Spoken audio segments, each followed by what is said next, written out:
AD 64년 6월 18일에 로마의 대화재가 일어났습니다. 당시 네로는 수마일 떨어진 안티움 궁전에 있었는데 로마에 큰 화재가 일어났다는 소식을 듣고 급히 로마로 달려와서 화재를 진압하려고 했답니다. 그런데 이미 백성들은 이 네로가 미쳤다, 그런 어떤 의심을 가지고 있었기 때문에 아무리 자기가 진압하려고 노력을 해도 사람들은 네로를 믿어주지 않고 네로가 불질렀다, 다들 그렇게 소문을 내고 의심을 했답니다. 그러던 중에 때마침 화재의 피해를 보지 않았던 두 구역이 있었는데 그 두 구역에 유대인들과 기독교인들이 가장 많이 살았던 곳이랍니다.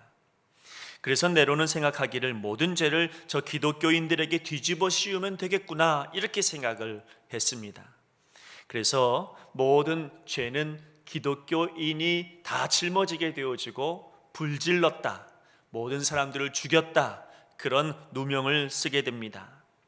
그래서 네로가 이 기독교인들을 잡아다가 죽이기 시작했는데 그가 했던 잔인한 박해로는 털옷을 입혀놓고 개들을 풀어놔서 개들이 그 사람의 몸을 찢어 죽이게 했고, 때로는 십자가형에 달려 죽이게도 했고, 심지어는 사람을 높은 장대에 올려서 불태움으로 말미암아 밤에 그 사람의 태우짐으로 말미암아 등불처럼 밝혔다, 그런 기록도 있습니다. 대부분의 기독교인들이 이 핍박을 못 이겨서 로마를 떠나기 시작을 했고, 그리고 뿔뿔이 흩어져서 소아시아로 향했습니다. 소아시아의 그 깊은 굴 속으로 피신했던 그들은 들어가면서 이런 생각을 한 겁니다. 다시는 아마도 우리는 이 해를 보지 못할 것 같다. 그러면서 막막하고, 그리고 살 소망을 잃어버리고, 그리고 그 굴 속으로 피해서 들어갑니다. 암담한 상황에 놓이게 되었죠. 바로 그때 흩어진 그 교회에 가장 추앙받았던 지도자 중에 한 사람, 예수님의 수지자 베드로가 그들에게 편지 한 장을 씁니다. 그것이 바로 우리가 읽었던 베드로전서입니다. 베드로전서 1장 1절 말씀에 보면 예수 그리스도의 사도 베드로는 본도, 갈라디아, 갑바도기아, 아시아와 비두니아에 흩어진 나그네, 이렇게 표현합니다. 바로 암담한 현실 속에서 살 소망을 잃어버리고 흩어져 버린 그런 그리스도인들을 말하는 겁니다. 이들을 향해서 베드로가 위로해주고 이들에게 다시 한번 사명을 주고 다시 한번 그들에게 소망을 주기 위해서 베드로전서 말씀을 씁니다. 아이러니하게도 기독교의 역사를 보니까 이 암담했던 이 시기가 가장 왕성한 전도의 시간들이 되었고 가장 부흥했던 시기가 되었습니다. 이상합니다. 암담합니다. 막막합니다. 심지어는 여러분 살 소망까지도 끊어졌다고 할 정도로 그렇게 어두운 시절입니다. 근데 이 어두운 시절에 놀랍게도 기독교의 역사를 보니 여러분 부흥되었답니다.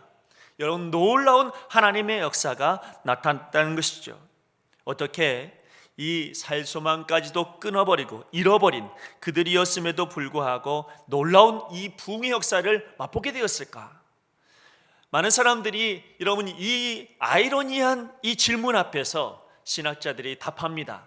첫 번째, 이 부흥될 수 있었던 그 놀라운 일은 뭐냐면 그들이 흩어졌기 때문이다, 이렇게 말합니다. 여러분 그 흩어짐 속에서 더 많은 그리스도인들이 생기기 시작했고 더 광범위해지기 시작했다는 겁니다. 또 더 과거로 들어가면 네로의 박해가 있었기 때문에 부흥했다, 이렇게 말하기도 합니다. 그 박해가 그들에게 죽음과도 같은 고통이었지만 그 고통이 있었으니까 흩어졌다는 거죠. 그 고통이 있었으니까 많은 사람들로 광범위하게 흩어져서 전도할 수 있는 계기를 삼았다는 것입니다. 더 중요한 사실은 많은 신학자들이 한결같이 말하고 있는 것은 이 모든 환경을 만드신 분은 하나님이시기 때문이다, 이렇게 말했다는 거죠. 하나님께서는 고난을 통하여 그분의 뜻을 이루어 가셨습니다. 여러분 모든 환경은 누구에게 달려있냐면 하나님께 달려 있습니다. 여러분 하나님의 입장에서 보면 네로의 박해, 그리고 그들의 흩어짐, 공포, 불안감, 이런 모든 것을 그분의 입장에서 보면 이걸 다 희망의 재료로 삼아서 여러분 하나님의 나라를 확장시켜 나갔다는 것이죠. 기독교 역사 가운데 바로 지금 이 현재와 같은 역사는 어디에도 찾아볼 수 없습니다. 예배를 온전히 드릴 수 없을 것 같은 위태롭고 어려운 역사의 현장에 우리가 있습니다. 과거의 교회가 가지는 공포의 대상은 칼과 창이었지만 지금 교회가 가지는 공포의 대상은 전염병이죠. 과거에는 칼과 창이 무서워서 남이 보지 못하는 곳으로 몰래 숨어 들어가서 예배를 드렸으나 지금은 전염병이 두려워서 가정에서 나올 수 없게 되었다는 것이죠. 그러나 여러분, 하나님은 그 공포의 시대에서도 하나님의 나라를 확장시켜 나갔습니다. 오히려 그 공포와 불안감을 희망의 재료로 삼으셨어요. 저는 마찬가지라고 생각합니다. 하나님은 이 시대가 가지는 공포와 불안감을 사용해서 또 다른 하나님의 나라를 세워가실 거예요. 왜냐하면 하나님께서 여러분 온 세계, 온 역사의 주인공이시기 때문에 그렇습니다.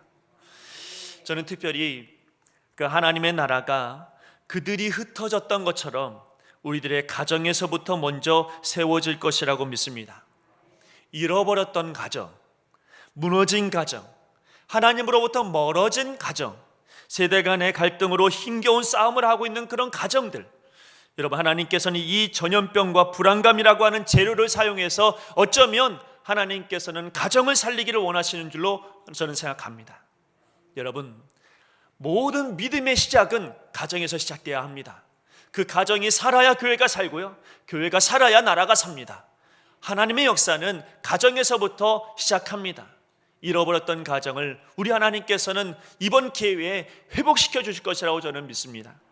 지금도 어느 가정에서는 여러 세대가 함께 모여서 오늘 이 예배에 참여하실 겁니다. 또 어느 가정에서는 설교를 한 번도 들어본 적 없는 사람이 영상을 통해서 여러분 오늘 말씀을 들을 수도 있고 또 예배를 드리실 수도 있습니다. 이처럼 하나님께서 세우신 또 다른 계획에 우리 모두는 지금 동참하고 있습니다. 여기 모인 우리 모두는 말씀 현장에서의 은혜에 참여하고 있고요, 가정에서는 여러분 가정을 세우시는 하나님의 은혜에 참여하고 있는 것입니다. 그래서 하나님은 완전합니다. 하나님은 실수하지 않으십니다. 하나님은 온전하게 우리를 이끄시고 온전하게 우리를 세우십니다. 그래서 우리 하나님이 우리의 희망이고 부활하신 예수님이 우리의 소망 되십니다. 우리가 읽었던 1장의 말씀에서 예수님의 수제자 베드로는 그 위태로운 시기, 심지어 살 소망까지 잃어버렸던 바로 그런 시기에 있었던 이들에게 희망의 위로를 주고 있습니다. 고난 중에 있었던 당시 교회에 베드로가 주었던 그 위로가 저는 오늘 이 시대에 살고 있는 우리에게 주시는 하나님의 위로가 되기를 간절히 소망합니다. 베드로가 어떤 위로를 줍니까? 첫 번째는 우리에게 부활하신 그리스도를 체험하는 것이 위로가 된다는 거죠. 부활하신 예수님을 지금 만나고 있다는 것이 우리에게 위로라는 것입니다. 여러분, 우리는 예수님의 부활을 체험한 사람들입니다. 믿으십니까? 여러분, 그래서 우리는 거룩한 주일을 지금 지키고 있습니다. 유대인들은 안식일을 지키죠. 안식일이라고 하면 토요일을 말합니다. 정확하게 말하면 금요일 해가 질 때부터 토요일 해가 질 때까지, 그때가 바로 전통적인 안식일입니다. 그런데 제자들은 이러한 안식일을 거부했어요. 왜냐하면 그들은 안식 후 첫날 부활하신 예수님을 만났기 때문입니다.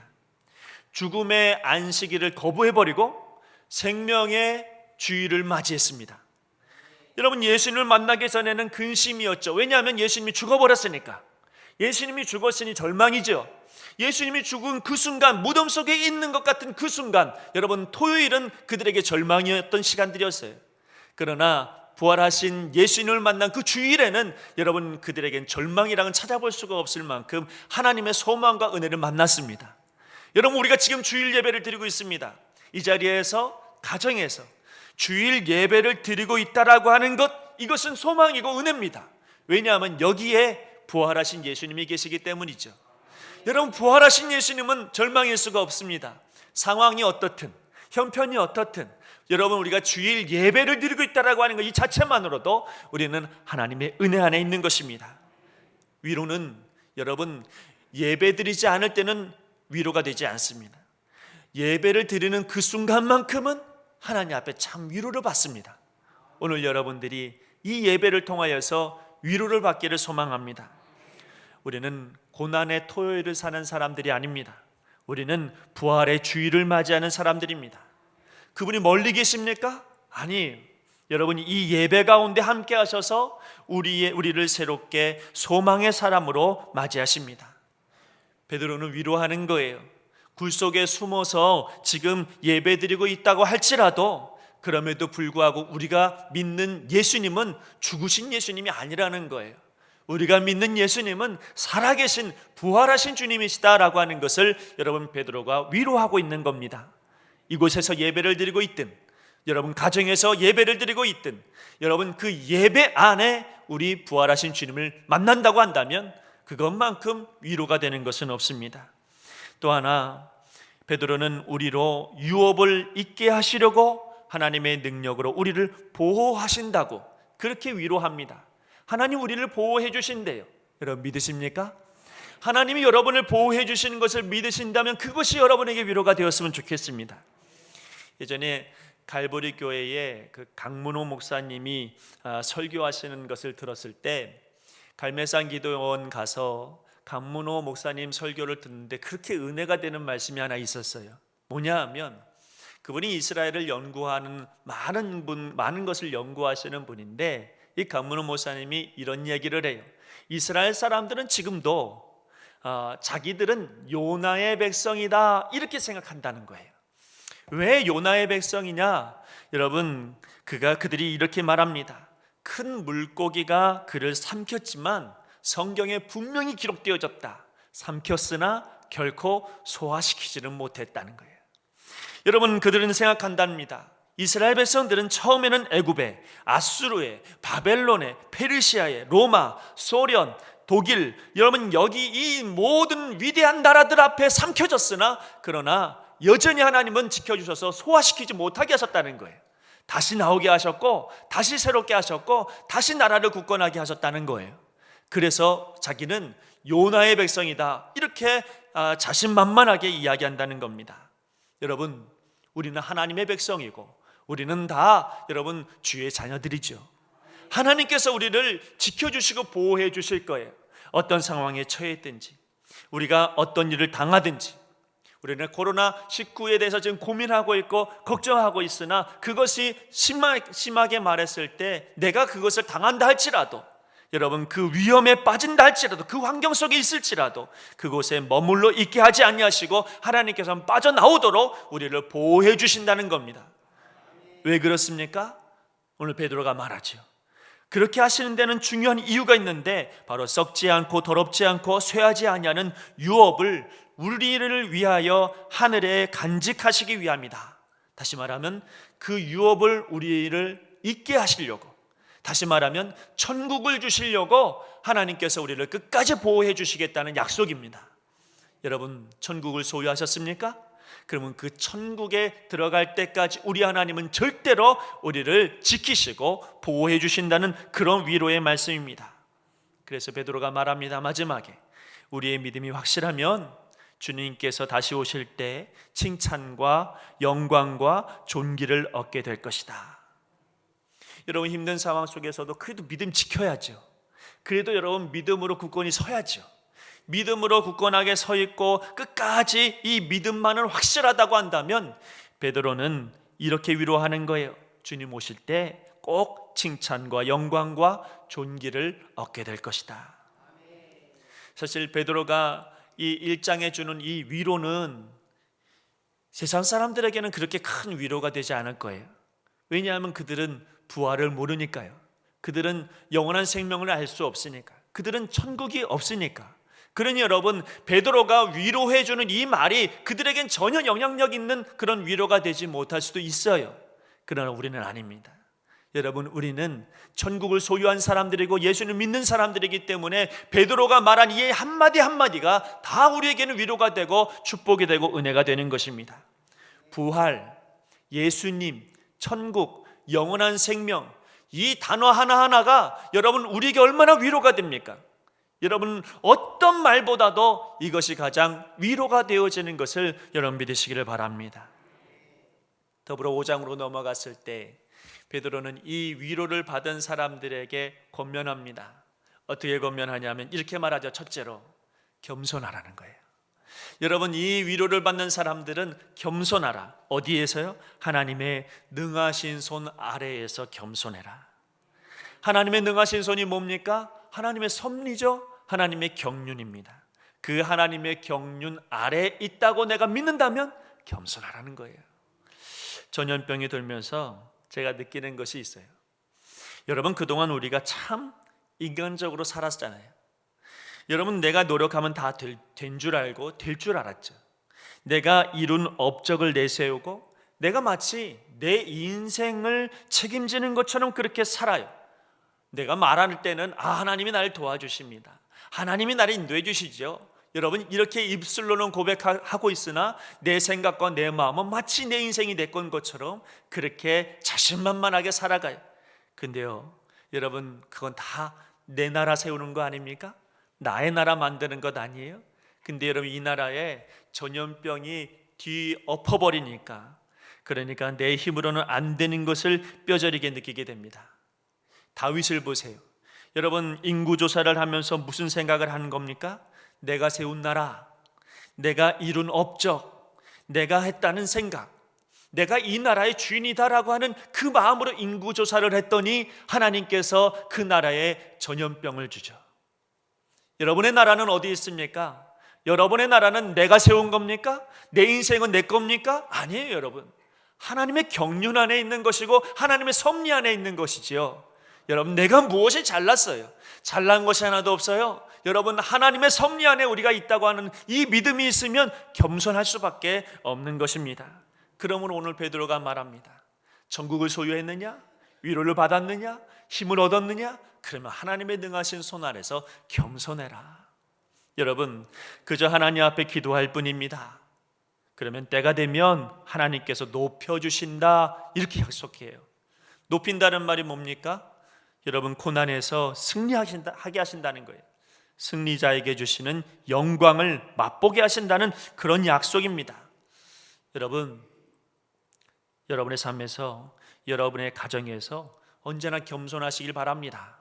내가 예수님 믿는 사람이니까, 내가 하나님 믿는 사람이니까 여러분 그 하나님의 섭리 안에서 여러분 그저 겸손할 수밖에 없습니다.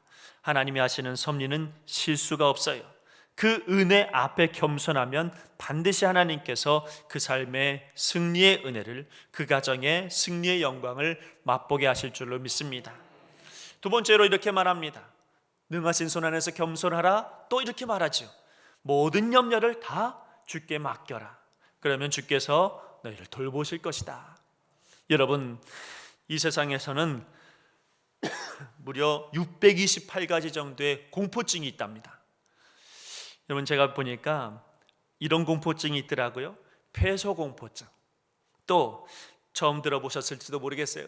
독거공포증, 때로는 도로횡단 공포증, 언어공포증. 이 공포증이 여러분 628가지나 된대요. 근데 이런 어떤 놀라운 공포증 가운데 정말 무서운 공포증인데 뭐냐면 이런 거예요. 만사공포증. 온 세상 만사가 다 공포스러운 거예요. 또 하나가 있어요. 공포공포증.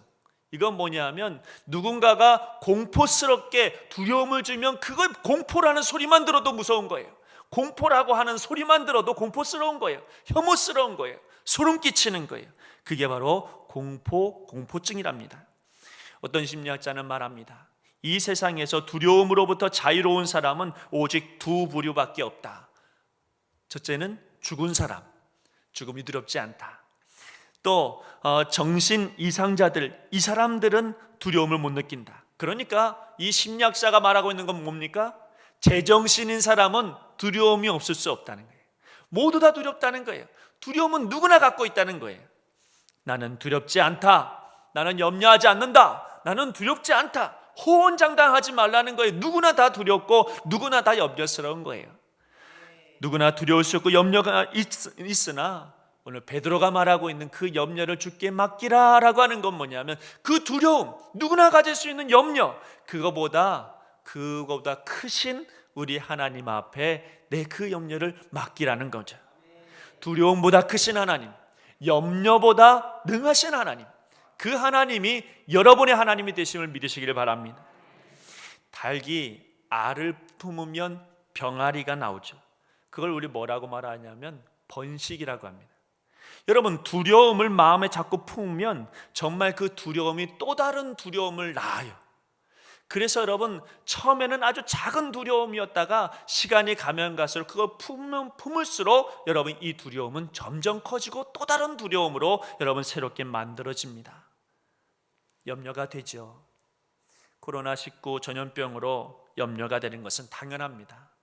하지만 이제 염려된다고만 하지 말고 이제는 우리 기도하자라고 하는 말로 바꾸었으면 좋겠습니다. 여러분, 하나님을 이제는 우리 하나님 믿자고 여러분 말할 수 있는 우리가 되었으면 좋겠습니다.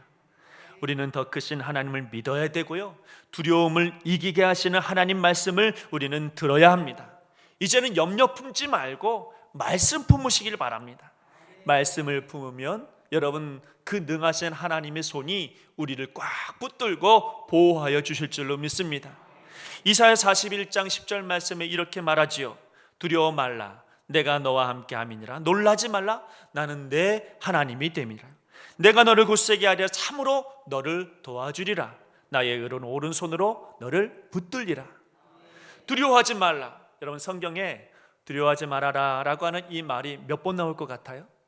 성경 말씀을 다 찾아보니까 여러분, 두려워하지 말라라고 하는 말이 58번 나와요. 여러분, 이 세상을 하나님이 잘 아세요. 그리고 우리를 잘 아세요. 이 세상 가운데 늘 두려움께 살 수밖에 없는 우리의 인간의 모습을 잘 알고 계세요. 그래서 우리 하나님 말씀하시는 거예요. 두려워하지 말라고. 두려움이 생길 때마다 그 두려움을 주님께 맡기라는 겁니다. 여러분의 두려움보다 훨씬 크신 위대하신 하나님께서 그 모든 두려움을 해결해 주실 것을 믿으시기를 바랍니다. 두려울 때마다 하나님 말씀을 여러분 마음에 품으시기를 바랍니다. 마지막으로 여러분, 베드로가 이렇게 권면합니다. 깨어서 마귀를 대적해라. 여러분, 오늘 본문에서는 사탄이 시험하는 것을 굶주린 사자가 배를 채우기 위하여 먹이를 찾느라 으르렁거리면서 다니는 모습으로 비유를 했습니다. 어떻게 하든지 시험에서 한 사람 넘어뜨리려고, 어떻게든지 시험에서 한 사람 무너뜨리려고, 천국 못 가게 하려고, 여러분 그렇게 하는 모습이 사탄의 모습이랍니다. 어저께 어떤 그 매스컴을 보니까 신천지에 전도하는 그런 모습들을 보여주더라고요. 여러분, 거기서 이 사람 저 사람이 한결같이 말하는 게 있어요. 뭐냐 하면 한 사람 전도하기 위해서 수십 명이 모인대요. 한 사람 전도하기 위해서 수십 명이 작전을 짜고, 그리고 그 한 사람을 위해서 수십 명이 붙는다는 거예요. 여러분, 마귀가 그렇지 않습니까? 한 사람 넘어뜨리려고요, 여러분 수단과 방법을 동원해서 여러분 우리를 무너뜨리는 거예요. 때로는 언론으로, 때로는 여러분 공포심으로, 때로는 전염병으로, 때로는 모든 환경을 통하여서 우리를 무너뜨리려고 합니다. 그러나 여러분, 세상이 가지고 있지 않은 생명이 우리 안에 있어요. 그 생명 가지고 우리는 버텨내야 되고 믿음으로 이겨내야 될 줄로 믿습니다. 그래서 베드로가 말하는 거예요. 근신하라, 깨어라. 왜 그렇습니까? 베드로는 여러분 깨어있지 않다가 자신이 사탄에게 당한 적이 있었기 때문이죠. 그래서 그때 주님께서 그를 보시고 말씀하시기를, 마태복음 26장 40절에 뭐라고 말씀하시냐면, 너희가 나와 함께 한 시간도 이렇게 깨어 있을 수 없더냐. 여러분, 이렇게 혼났단 말이에요. 한 시간도 깨어 있지 못해서 넘어진 여러분 베드로의 경험이 있었어요. 그러니까 베드로가 더욱더 힘주어서 말하는 거예요. 깨어라, 정신 차려라. 여러분, 그러면서 여러분 근신하지 아니하면 사탄은 우는 사자와 같이 두루다니며 너희를 삼켜버릴 것이다.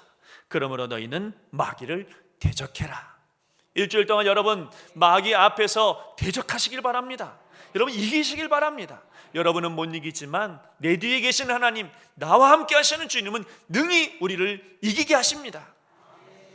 일주일 동안 제가 있으면서 솔직하게 말씀드리면 여러분이 너무 보고 싶었어요. 안 그러신 것 같으네요. 너무 보고 싶었어요. 그래서 제가 문자로라도 돌려야 되겠다. 그래서 일주일에 제가 단체 문자를 돌렸는데, 그랬더니 많은 분들이 문자로 답장해 주셨는데 그게 얼마나 위로가 되고 얼마나 힘이 되는지 몰라요. 근데 많은 분들이 같은 말을 몇 가지 썼는데 그 같은 말이 뭐였냐면, 목사님 열심히 말씀 보고 있어요. 목사님 그래도 기도하고 있어요.